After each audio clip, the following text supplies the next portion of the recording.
Olá pessoal, estamos aqui em mais um encontro do CCI Mais Perto de Você, nosso encontro semanal de saúde. Hoje nós vamos falar sobre um tema muito especial, muito importante, que é o uso das plantas medicinais. Vamos aprender muita coisa, mas antes de iniciarmos eu gostaria de agradecer aos nossos patrocinadores, que são eles a Cressol, a Unimed, a Podium Alimentos e o Instituto Maurício Guelli, de onde está sendo transmitida essa live, chegando aí até você. Antes de iniciarmos esse bate-papo, essa manhã de informações aqui, eu gostaria de pedir para que você que não é inscrito ainda, se inscreva no canal do Instituto Maurício Guelli, e para que você receba aí todas as vezes que nós tivermos conversas, atividade física, como vai ser essa de hoje aqui, você receba a notificação, e também pedir para que você compartilhe, mande para frente esse material, porque eu tenho certeza que esse assunto que nós vamos falar aqui hoje é um assunto muito importante, que interessa muita gente, não só os nossos queridos idosos, mas é um assunto que vale aí para todo mundo, tá? E para a gente fazer esse bate-papo gostoso, importante aqui hoje, eu tenho comigo a Franciele Zanardo Bom. Ela é professora do curso de Ciências Biológicas da Unespar. Bom dia, Fran. Eu estou na intimidade, já chamando de Fran. Bom dia, Jane. Bom dia para todos. Estou muito feliz de poder estar aqui e compartilhar com vocês um pouco do conhecimento que eu tenho sobre o estudo das plantas medicinais. Que legal, que bom. E você dá aulas no curso da Unespar? Isso, para o curso de Ciências Biológicas da Unespar. E nós temos lá uma disciplina, né, que aborda plantas medicinais que a gente tem estudado desde o ano de 2018. Que legal. E é muito bom saber que existem jovens estudando sobre isso, porque a gente entra num desespero hoje em dia, né? Sim.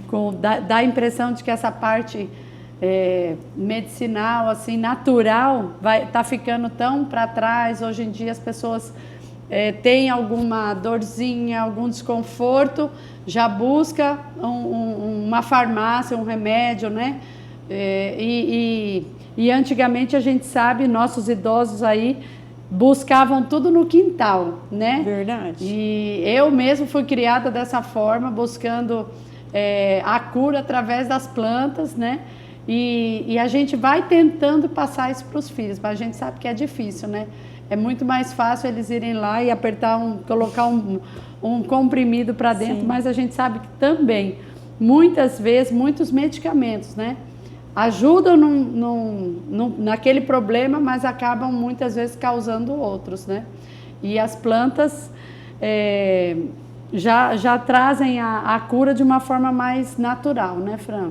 Para a gente iniciar, vamos falar um pouquinho para o pessoal aí que está nos assistindo, como é que surgiu na história essa utilização aí das plantas na medicina, né?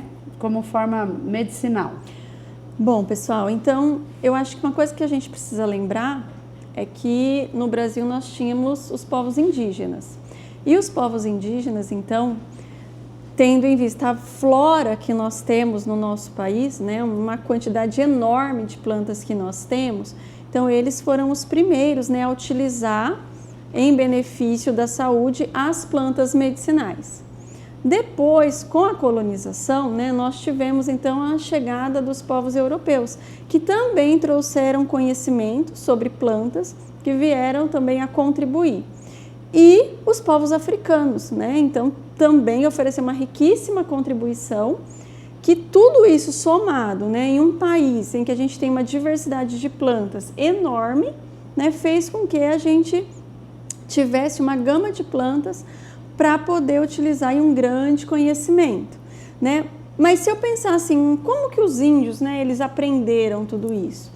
Então, nós sabemos que até hoje existem pessoas que vão para as florestas, assim como os índios faziam, e observam o comportamento de animais, né? Então, assim, teve uma pesquisa que mostrou que alguns tipos de chimpanzés, por exemplo, eles consomem várias plantas e dessas plantas com princípios medicinais.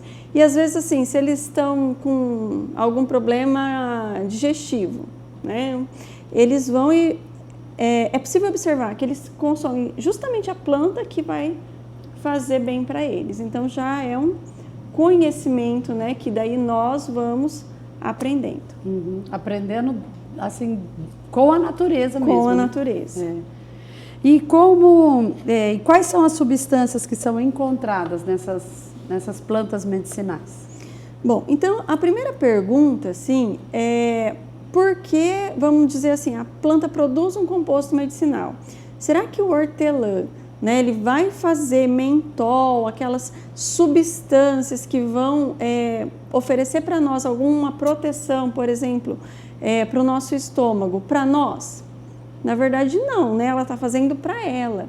Então, assim, a planta, como a Jane colocou no começo, né? A gente vai lá, às vezes, já rapidinho na farmácia, está se sentindo mal e compra um remédio.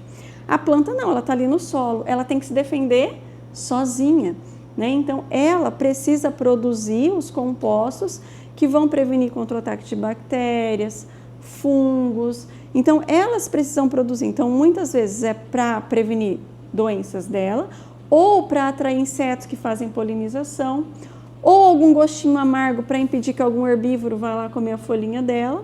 E tudo isso que ela faz, né, nós também podemos aproveitar. Então, a gente pensa assim, primeiro ela faz para ela, e nós temos que aprender a usar.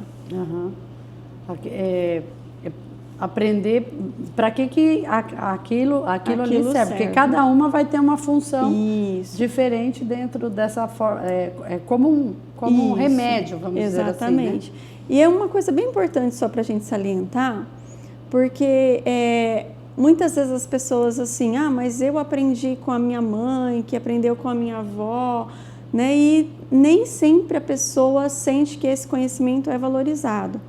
Mas ele é muito importante, né? Então, até a própria Anvisa diz, é o conhecimento tradicional, tá?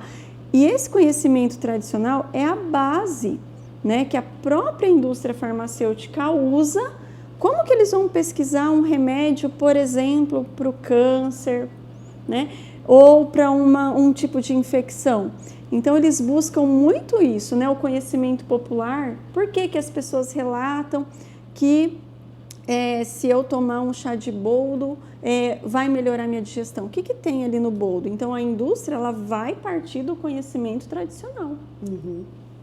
Eles também buscam ali, né? Exatamente, então é importante. Ô Fran, e qual que é a diferença entre uma planta medicinal e uma fitoterápica? Isso. Então, assim, gente, também é uma pergunta importante, porque, né? Às vezes as pessoas pensam que é tudo a mesma coisa. Então, vamos lá. Planta medicinal é quando eu vou pegar uma planta, por exemplo, aqui, ó. A gente tem acho que todo mundo já deve ter visto, né? O capim-santo ou capim-cidreira, tá? Então, aqui eu tenho uma planta medicinal. Então, eu posso lavar, cortar, né? E colocar na água para eu fazer um chá de capim-santo, né? Vai melhorar o trato gastrointestinal, por exemplo, problema de estufamento, gases, ajuda a gente a se acalmar, tá? Então, isso eu estou usando uma planta medicinal, né? Então, eu peguei e fiz um chá, tá? Quando eu utilizo um fitoterápico, tá? O que é o fitoterápico? Para fazer o fitoterápico, o que a indústria faz? Então, eles vão obter a planta medicinal, vão colocar essa planta medicinal, tá, em uma quantidade maior, em um processo de secagem, depois de industrialização, e vão concentrar, por exemplo, em cápsulas, né, ou em formas líquidas também pode ser, mas aí eu vou ter o quê? Uma forma industrializada da planta medicinal. Então, eu vou ter uma concentração de compostos muito maior do que eu tenho quando eu faço um chá de planta medicinal, tá? Então, eu vou ter uma concentração de tudo aquilo. Mas eu vou ter vários compostos que essa planta produz no fitoterápico.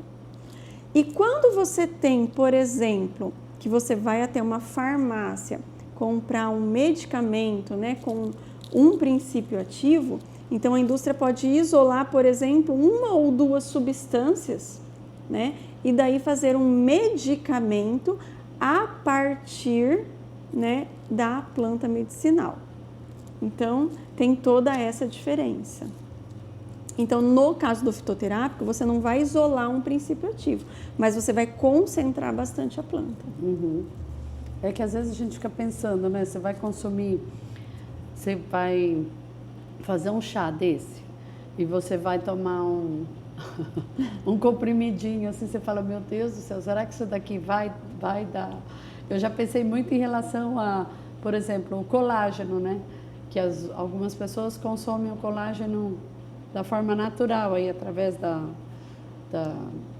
do alimento, né? E daí você toma lá uma cápsulazinha pequena, daí eu sempre fico pensando nessa quantidade que tem ali dentro, né? Uma coisa que faz a gente, né, pensar.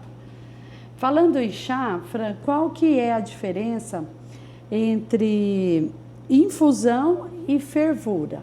Para explicar, eu acho isso bem, esse tema, essa parte bem interessante, porque muitas pessoas têm dúvida sobre o que pode ferver e o que tem que ser feito a infusão.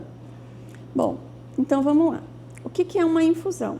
Tá? Infusão é quando você vai pegar a água, coloca lá na chaleira, por exemplo, aí você esquenta bem aquela água, aí você pega as folhas, vamos supor que a gente tem o manjericão aqui na frente, você pega as folhinhas do manjericão, 3 ou 4 folhinhas, coloca ali naquela água, desliga o fogo e abafa por uns 10 ou 15 minutos.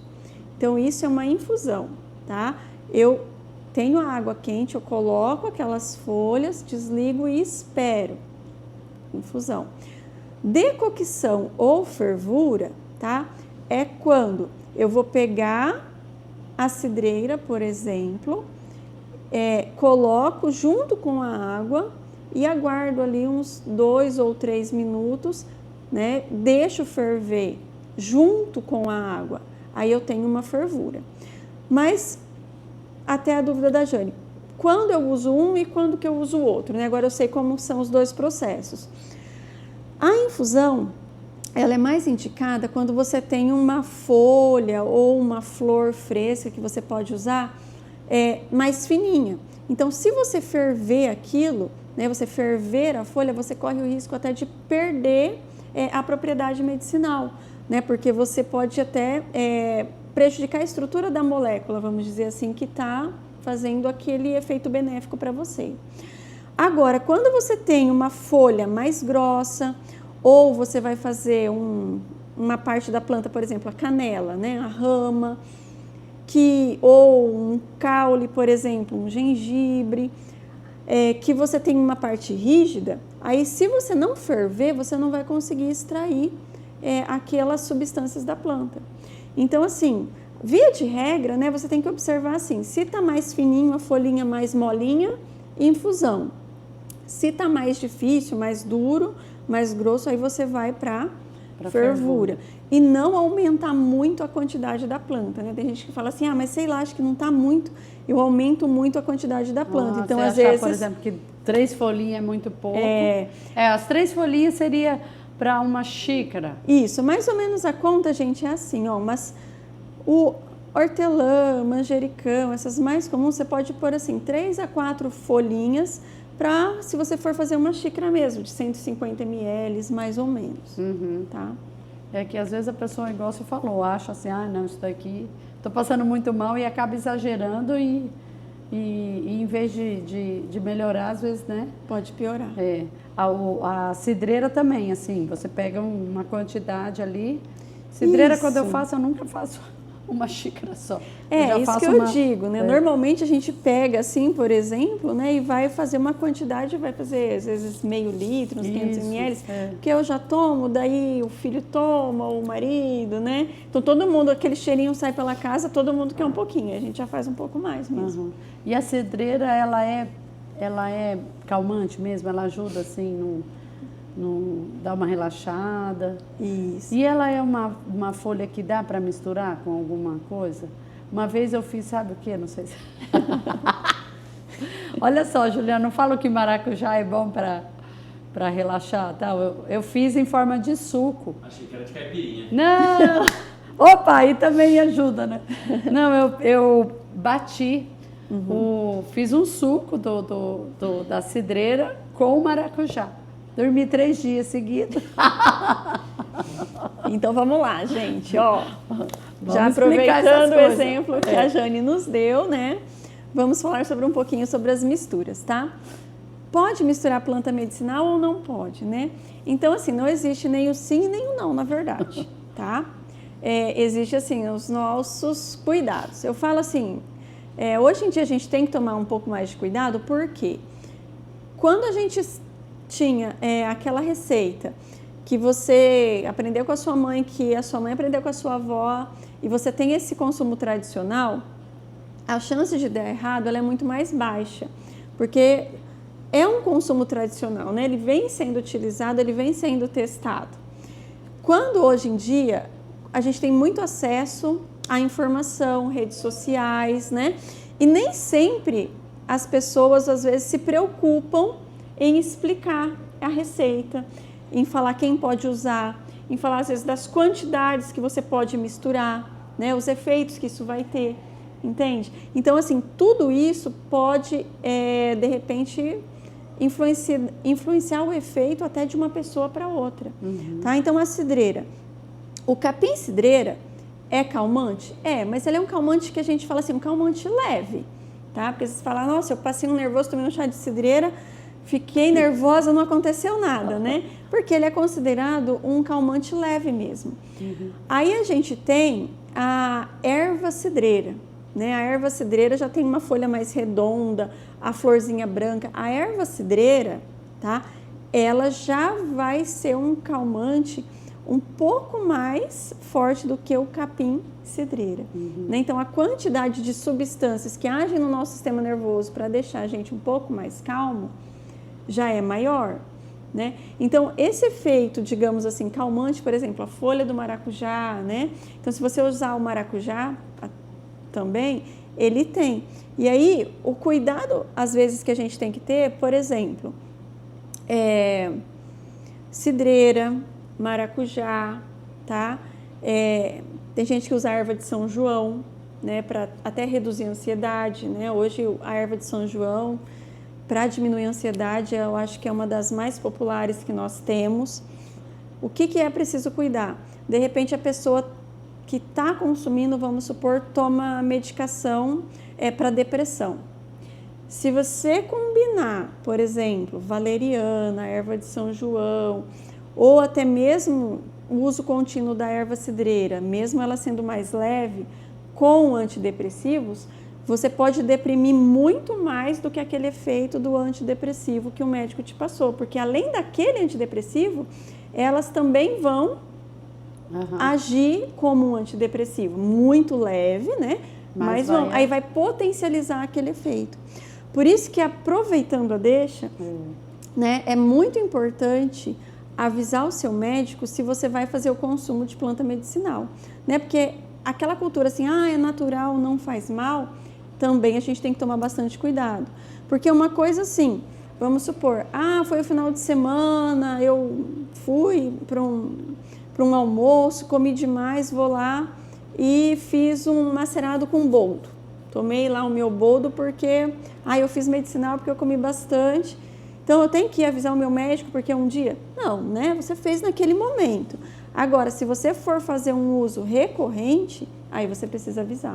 Nesse caso mesmo para depressão, né? Às vezes alguém te ensinou e você quer usar ele como um auxílio ali no seu tratamento, né? E daí, de certa forma, vai ser de forma contínua. Vai querer ficar fazendo chá todos os dias, tudo. Então, é dessa forma que daí o ideal é sempre avisar, né? E, por exemplo, né, é comum, no caso de idosos, utilizar ginkgo biloba. Né? Não sei se você já até ouviu falar do ginkgo. Memória. O ginkgo é ótimo para memória, é vendido como fitoterápico, né? Só que existe uma interação, por exemplo, entre o ginkgo biloba e medicamentos que a gente fala assim, popularmente, a pessoa tem que usar para afinar o sangue, porque teve algum problema de vascular, derrame, assim, alguma coisa do tipo, né? Então, o boldo chileno, esse que está aqui embaixo, que é o boldo dessa folhinha menor, por exemplo, ou até o AS, né, que é um medicamento sintético, a aspirina, né, vamos dizer assim, são medicamentos que podem, o que a gente fala assim, de afinar o sangue. Se você usa junto com o ginkgo biloba, que também pode ter esse efeito, né, então você pode correr o risco de até ter um acidente vascular cerebral, porque foi, né, um efeito, digamos assim, potencializado de uma planta medicinal, por exemplo, com um medicamento. E tem relatos disso, né? Já teve 2 casos já descritos, que foi aspirina com ginkgo biloba. Nossa. Então, é preciso, né, tomar certos cuidados. Então, a dica é importantíssima de sempre avisar, né? Tem alguns medicamentos que são... Medicamentos não, coisas naturais, produtos como o guaraná, por exemplo, que ele é visto como um energético, né? Para te dar mais disposição, mais ânimo. E eu mesmo já utilizei, só que daí o que eu percebi? Que dependendo do horário, ele prejudicava o meu sono, assim. Porque daí se eu tomasse ele... O que eu fiz de errado? Eu fui tomar ele no horário que eu estava abaixando já o meu pique, só que daí ele subiu demais e já era no final de tarde, depois começo da noite, daí eu percebi que eu tinha que tomar ele lá atrás para ele manter, né? Então essas coisas, esses detalhes a gente precisa ficar atento, né? Sim. No caso do guaraná, do próprio café, o chamate, né? Os chás. Tá? Então, assim, tomar o chá antes de dormir, então evitar o chamate, por exemplo, porque o chamate também tem cafeína, né? Então, guaraná, chamate, o café, então eles têm cafeína, então, que é uma substância que vai fazer, agir como um estimulante no sistema nervoso, né? E daí, como vai estimular o seu sistema nervoso, né, vai te manter em estado de alerta, né? Então, aí o indicado é você tomar de manhã, né, ou no início da tarde, né, mas não à noite, né, ou um pouco antes de dormir, porque aí pode prejudicar o sono mesmo. O Fran, e os chás que a gente faz, eu posso armazenar ele, assim, quanto tempo? Ou olha, depende também, né? Depende, mas assim, vamos colocar assim, de uma maneira geral, tá? De uma maneira geral, o chá é bom você fazer e consumir no mesmo dia. Tá? O mais indicado é isso, né? A gente faz para aquele dia, consome, no outro dia faz novamente. Se precisar guardar, às vezes de um dia para o outro, né, na geladeira, tá? Então seria o mais indicado assim para guardar. Ou quando, por exemplo, alguém pode estar pensando que eu já fiz, por exemplo, um chá de guaco, né? Coloquei bastante açúcar, quase um xaropinho ali caseiro mesmo, né? Que às vezes tem criança, tá com tosse, né? É comum. E aí eu usei até 2 ou 3 dias e ele fez efeito, tá? Então, assim, se você for fazer uma preparação, né? No caso do guaco, por exemplo, que você coloca o açúcar, o ideal é guardar em um frasco que não seja transparente, né? A gente fala aquele frasco âmbar, marronzinho, sabe? Igual de remédio mesmo, que daí protege da luz, né? A luz que é uma energia, na verdade, que pode estar penetrando ali e interferindo, né? Prejudicando. Ou se você não tem daqueles frascos em casa, colocar um papel alumínio em volta, tá? Que ajuda a proteger, tá? Mas assim, guardar assim 1 ou 2 dias, não mais do que isso. É porque também pode até perder os... Isso, não é muito bom mesmo, né, guardar. Mas se precisar guardar, tomar esses cuidados. E vamos falar um pouquinho dos temperos que são também medicinais. O que nós teríamos como temperos aí medicinais? Aqui não tem muita coisa, mas tem muita coisa que a gente utiliza, né? Que é tempero e que a gente utiliza também. Tem uma lista grande, tá, gente? Por exemplo, tomilho. Eu acho que muita gente conhece tomilho. O tomilho, ele é bom para o sistema gastrointestinal, ele é um vermífugo natural, tá? Além de dar um ótimo sabor no alimento, tá? E tem propriedades antioxidantes. Hoje em dia o antioxidante está muito na moda, né? Então, porque isso é antioxidante, aquilo é antioxidante. O que é o antioxidante, na verdade? Né? Então, quando a gente respira, quando a gente se alimenta, entra o oxigênio, né, que a gente precisa para respirar no nosso corpo, mas muitas vezes, né, alguns gases, eles podem danificar as nossas células, né, e vai fazendo com que elas fiquem com uma coloração diferente, interfira no funcionamento delas, e isso é uma das coisas que leva ao nosso envelhecimento. Por isso que muitos cremes antioxidantes, alimentos antioxidantes, né?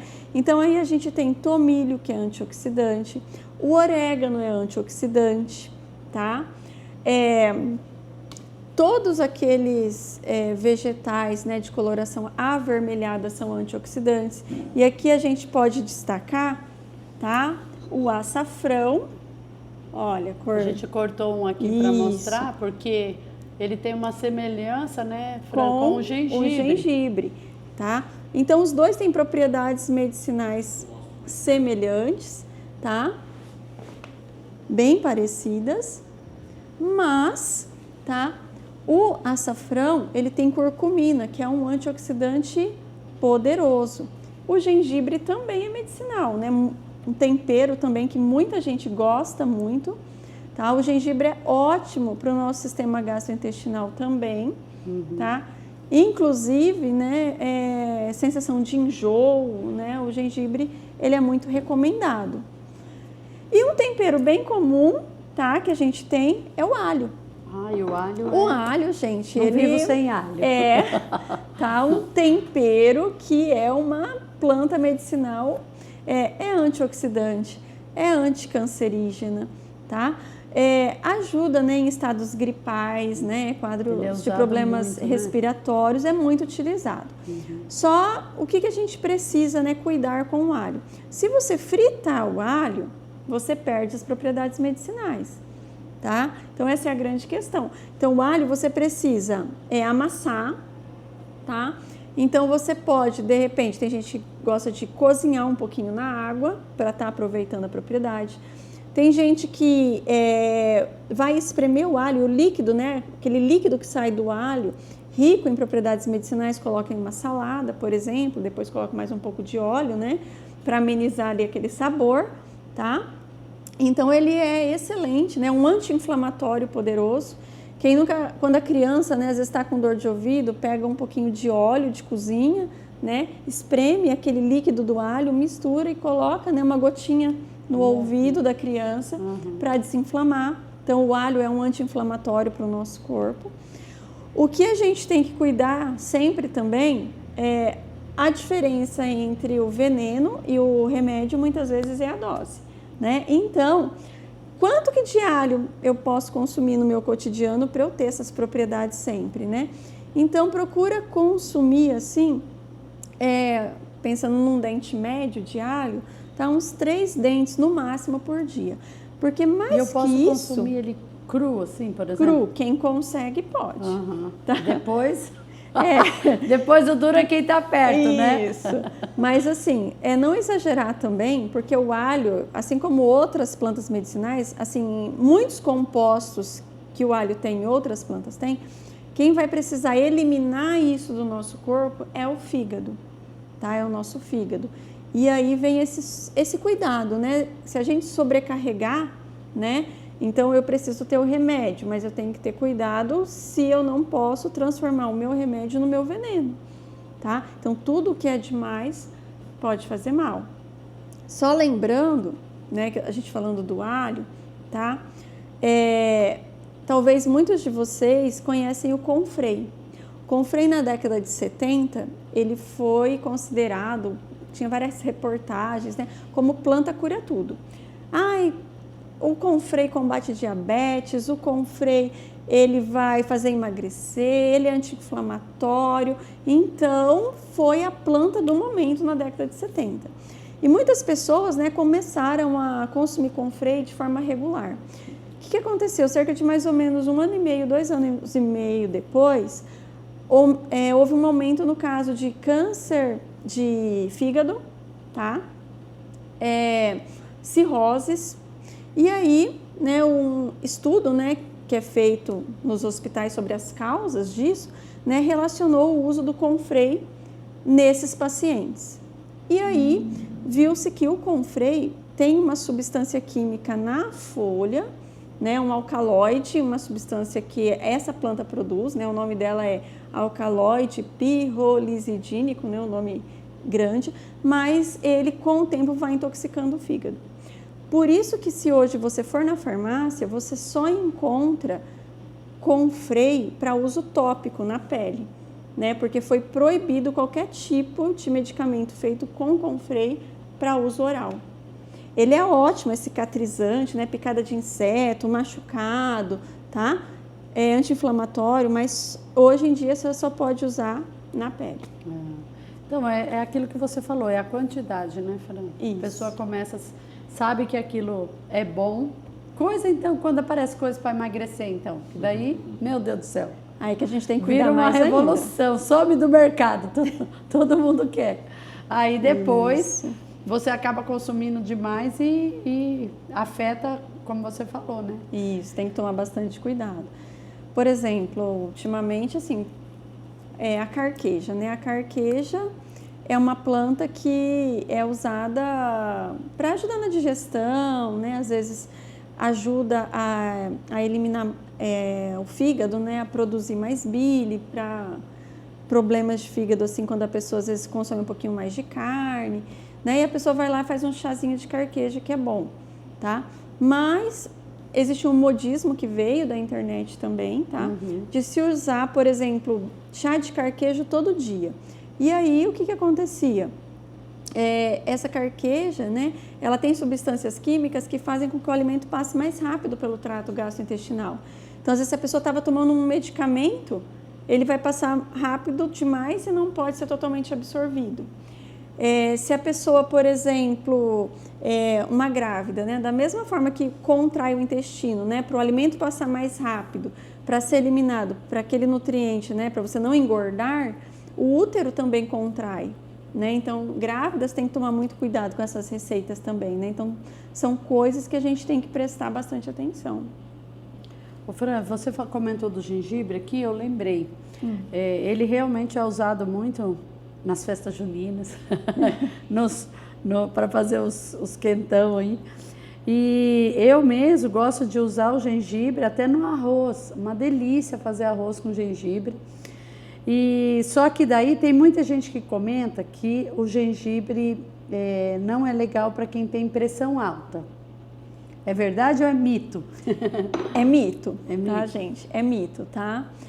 Depois eu até posso estar disponibilizando para a Jane, tá? Um material para se vocês quiserem ler, né? Eu posso estar passando isso para vocês terem, que é mito, tá? O gengibre, né? Ele tem gingerol, tem vários óleos, vários compostos, e esses compostos, então, eles são anti-inflamatórios e muitos, eles, assim, vamos colocar assim, ele ativa o metabolismo, né? Mas ativar o metabolismo não está relacionado diretamente com aumentar a pressão arterial, né? Então, vários estudos já mostraram que não faz mal você, claro, né, gente, desde que a gente consuma com moderação, tá? Então, o consumo com moderação não vai aumentar a pressão, né? Não é porque, de repente, assim, você tem um alimento que foi temperado com gengibre, só porque eu tenho pressão alta eu não posso comer, não, tá?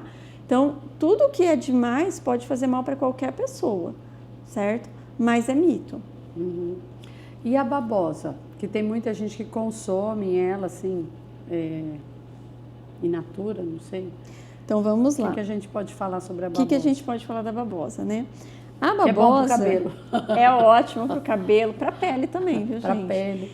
A Cleópatra, né, ela usava babosa, né, e todo mundo vê aquelas fotos, né, porque tem várias substâncias na babosa que são benéficas para a pele, tá? Ajuda a hidratar a pele, ajuda a hidratar o cabelo, né? Então essa parte estética, a babosa é realmente muito boa. Bom, a babosa, se a gente for utilizar, a gente vai ter que pegar a folha da babosa, né? Cortar essa parte verde que ela tem para chegar naquela parte transparente, que parece um gel mesmo, tá? Então é esse gel a parte que a gente utiliza.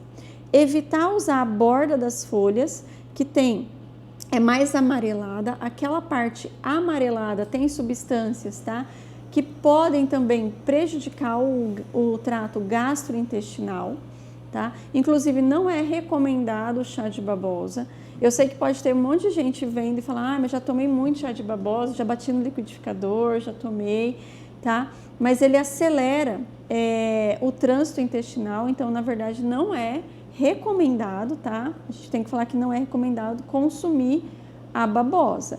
Agora, vamos supor, se você tem um ferimento, uma queimadura, por exemplo. A queimadura tá? eu já usei, é muito bom. Né? Eu também, tá? E na hora ela já dá um alívio, você conseguir, né?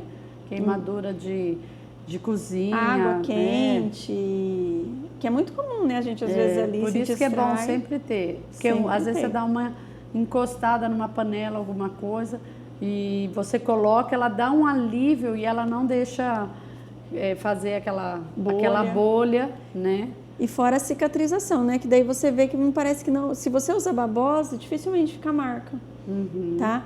Então, para processo ferimento, queimadura, ela é excelente, tá?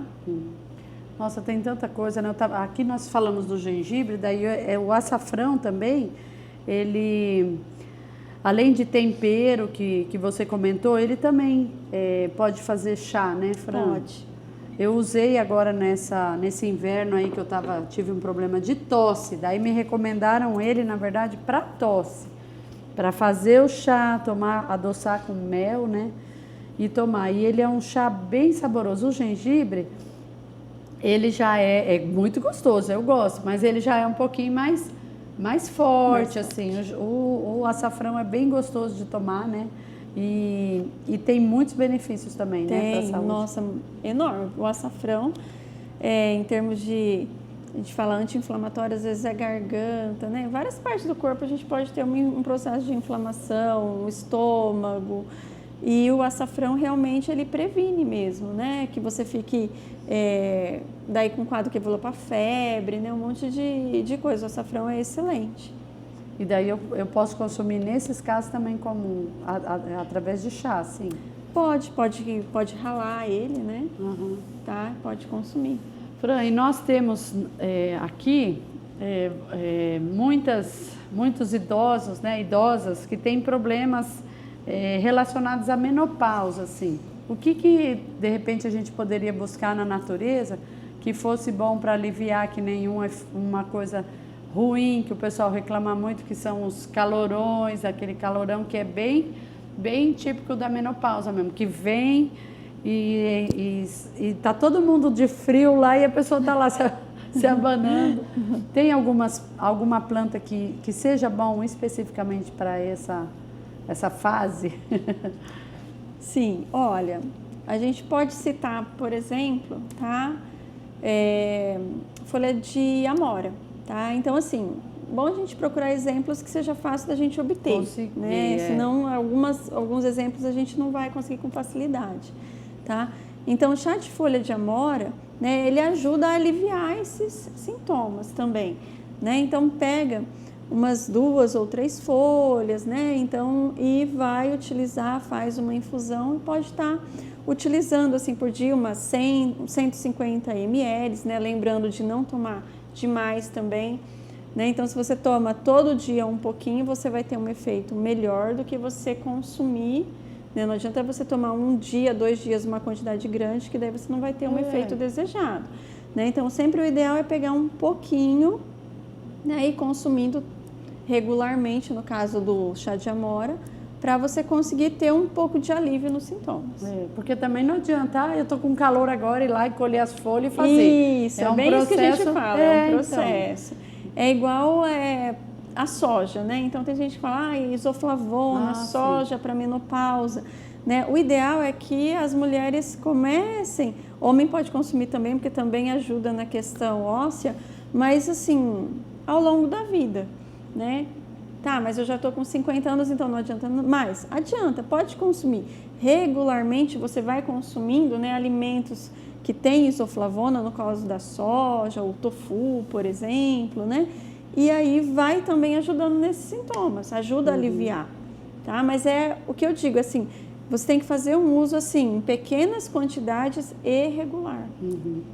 Na verdade, assim, a gente vê que para tudo, para tudo tem-se uma plantinha ou alguma raiz, né? Isso, alguma coisa. Que vai resolver. Eu acho que o mais importante, assim, os idosos, eu sempre falo, gente, a gente precisa passar sempre o nosso conhecimento para frente, né? Fundamental. Porque, como eu falei lá no comecinho, é muito fácil hoje. É que assim, antigamente, os nossos avós, muitos moravam assim, afastado, em sítios, não tinha como ter esse acesso que nem tem na nossa cidade, que a cada esquina tem 4 farmácias. E daí você tinha que buscar dentro do seu quintal mesmo, né? E as pessoas plantavam aquilo, plantavam a babosa, plantavam o capim-cidreira, a hortelã, para ter muitas vezes como os temperos, mas também como remédio, né? Igual você falou, o alho, a cebola, tudo tempera ali, só que também pode ser usado como medicamento. E foram adquirindo conhecimento, descobrindo, um passando para o outro.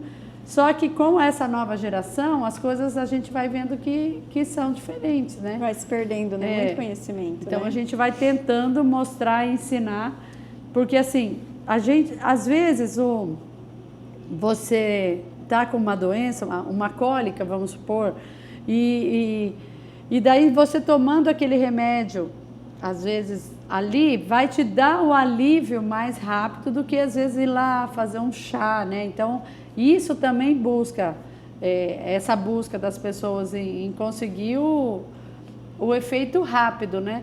Mas a gente tem que ficar atento também, que é uma faca de 2 gumes, né? Você ficar tomando medicamento, fazendo uso, porque tem muita coisa que a gente consome. A gente sabe, por exemplo, os anti-inflamatórios, né?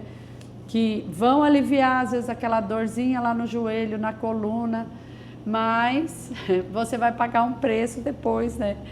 A gente sabe que prejudica os rins, o excesso de anti-inflamatório. Então, assim, tudo a gente tem que... Eu sempre acredito que a gente tem que tentar, né, Fran, buscar o mais natural possível, né? Para tudo. Sim. Muitas vezes hoje uma pessoa está com dificuldade de sono, por exemplo, de dormir, e logo já busca ali uma medicação, e a gente sabe que a medicação para dormir, ela acaba também causando uma certa dependência, né? Então, vamos tentar buscar outras formas, outros meios, né? Fazer uma higiene do sono, tentar de uma forma natural, uso dos chás e tudo, para depois, só se não tiver jeito mesmo, né? Porque buscando dessa forma mais natural, a gente, de certa forma, preserva também a nossa saúde, né? Com certeza. Gente, esse assunto é um assunto assim para muitas lives. Hoje a Fran trouxe só algumas coisinhas aqui, falamos, mas a gente quer até fazer aqui no CCI de uma forma presencial com os nossos alunos, né? Porque é uma forma do pessoal estar tirando dúvidas e conversando. E quando você pega na mão, como está aqui, ó, o manjericão, você percebe o cheiro, o aroma dele, o capim-cidreira também. E daí a gente pode preparar, né, Fran, de uma maneira presencial. Mas eu gostaria muito de agradecer a sua participação aqui, tá? Em nome do Instituto. E já te convidar aí para uma próxima vez a gente marcar novamente. Com certeza, eu que agradeço o convite e agradeço a participação de vocês e vamos continuar o nosso assunto em outras vezes. Tá bom, então tá, gente, até sábado que vem, um ótimo final de semana para vocês, tchau, tchau.